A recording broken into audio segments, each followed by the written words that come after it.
we pay attention to the small things. We sweat the small stuff. And that's how we are able to excel.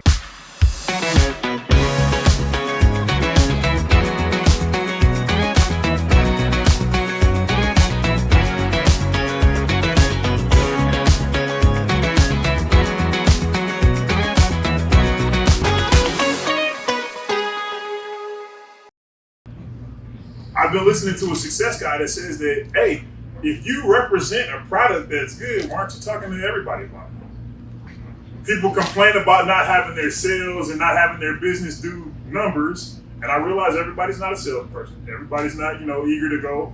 But if somebody does ask you a question about Clean Freak, if you've chosen to work here, why not be like, yeah, man, we do residential, we do commercial. I'm not the best person to talk about it. But if I can give you Ramsey's number or take your information and give it to Ramsey, he'll call you same day. That's it. And we're going to do that across the board. So it might take a day where I put you on the schedule. You got 3 hours to be in traffic. Now that it's not summertime and the sun's beating down on us, we could take and go to a business park and say, hey, just how you? We just out here shaking hands, making friends, man. We're new to the area. Wanted to know if you have janitorial services. And if, I can set you up with Ramsey, he's going to come out and give you an estimate for free. But personally, you may find out that you're a lot better at sales than cleaning. And you find that out, one, I'm going to love you. I'm going to love you because if you can sell Clean Freak or you just have that personality that people want to, you know what I mean? Like they want to see what you're talking about. The percentages for actually going and making a sale are so much better than, going to grind through a whole week to try to get a check. Just tell you that. Most of the wealthiest people in the world are great salesmen. And, take that for what it's worth. I love everything, every part about business. Some people fit wherever they fit. If you have another skill or something like that that you're good at, I'd love to see you and I want to help you make that skill blossom. Everything about this is representative of what we are and what we do. I spoke on your uniform, why it's important that you look the part. I spoke on, I haven't either of these, but I actually just spoke on cart and closet. The reason that we want those things clean and shiny is because they represent us when we're not there. Put stuff back where you found it, right? Because if you go and you grab a spray bottle, he goes and grabs a broom, she goes and grabs a mop bucket, and you guys go into the Toyota 100,000 square foot auto shop, and you guys are all cleaning, and you go back and, okay, it's the end of the day, you've left something here, he's left something over there. The next crew that comes on has none of these things to work with, right? So put stuff back where you found it so when you need it next time, it's still there. If we all know to go look for it in the same place, then it's super easy, right? Again, a thing to make us more efficient. We don't want to go and say, where's the map? Where's your mop? I don't need that. I need you there. Boom, okay, mop, bucket. Same routine, straight up, bitch. Get after it. If you walk by one of the signs out there, it says sweat the small stuff. Do it. If we don't sweat the small stuff, somebody else will. And just like that, I swear to God, bro, we just had it happen this week. Our clients are so all over the board as far as what's right, what's wrong, what's fickle, some of them we have amazing relationships with where, if there's something wrong, they'll say, hey, Ramsey, can you please take a look at this thing specifically? We missed this, or your guys missed that, or I don't know who's where, but just here. I know you're going to get it handled. Grace. And then we have a client that we just basically parted ways with that say, I got one text. I mean, we've been servicing these people for a year. No problem. I got one text that said, hey, can you guys make sure that you take care of the corner, especially where we're finding bugs? Okay, no problem. I relayed the same message that they gave me. Didn't sound like I missed anything. And what he just told y'all, I get a call the third, we serviced them Wednesday, Thursday they said, hey, look, we're gonna go a different direction. What? What's the matter?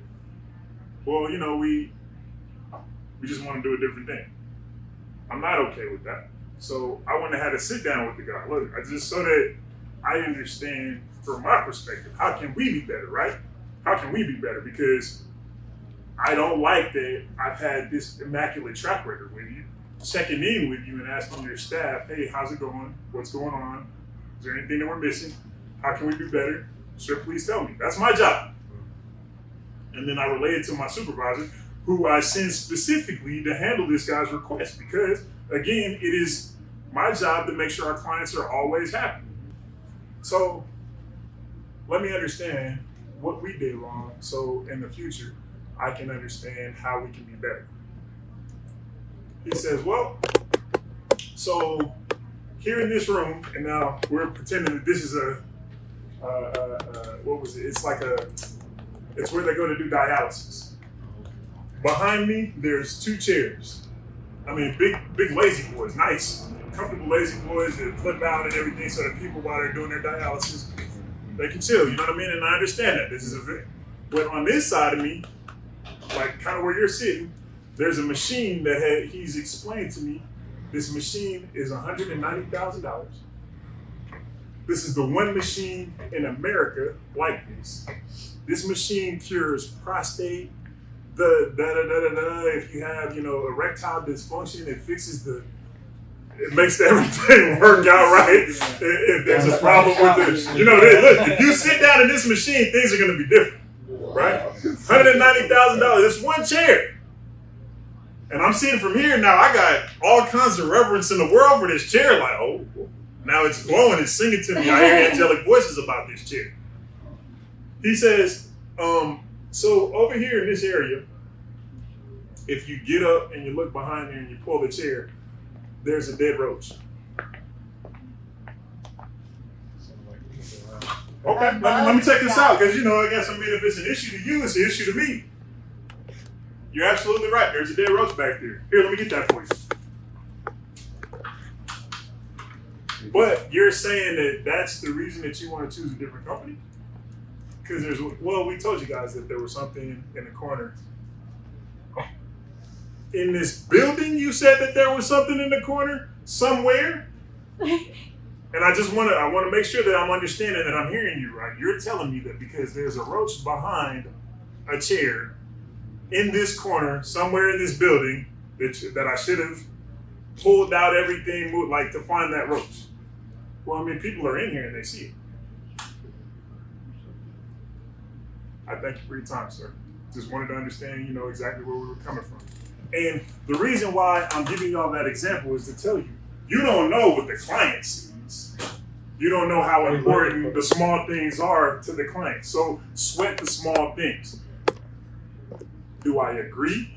But if I move a dispenser machine and something happens? That's me, bro. I said there is a reason why I tell my people don't bother your stuff. You just told me that thing fixes the pee-pee. I don't want to sit here and have my people messing around with the erectile dysfunction fixing machine. That's serious. It's $200,000 a house. And you want us to move stuff around in here around the house? To find a little bug. To find a bug. That chair is weird. Where the bug guy at, though? Okay, so my point is, we don't know what our clients' expectations are always. And even that is a thing where I'll try to find out before I send you into the fire, what exactly is it that you want us to do? Tell me. Do you want me to move stuff? Do you want me to lift up stuff on your desk? Do you want me to leave it? So when you get that team lead talking to you, that team lead is going to tell you, hey, in this place, we do that. I got a brand new thing that I'm telling y'all. You guys are the first class that's ever going to hear this. Take it serious. Somebody wants your job. Professional. Take it serious. Somebody wants your job. When you're in these places, understand that we've gotten to a point, I'm not paying crumbs anymore. I pay decent wages. So take it serious. Somebody wants your job. It's in a pandemic. Places are closing. Places are shutting down. There are a lot of people that are sending applications. Hey, how can we be down?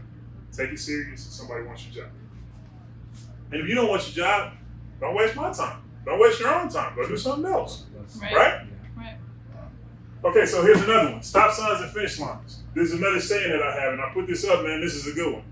So most people, when you get close to the end of your shift, you see All right, man, I'm almost out of here. I got one more thing to do and I'm gone. That's like a stop sign. Or if you're getting close to the time on the clock where, okay, I'm supposed to be out here at 1:30. That's the stop sign in your mind, right? Well, we want you to think differently at Clean Freak. It's not a stop sign, it's a finish line. Now, why is that important? Think about every racer, every runner, every car driver that sees that finish line. What do they do? That's when you're pushing the hardest. Are you on the... That's the finish line.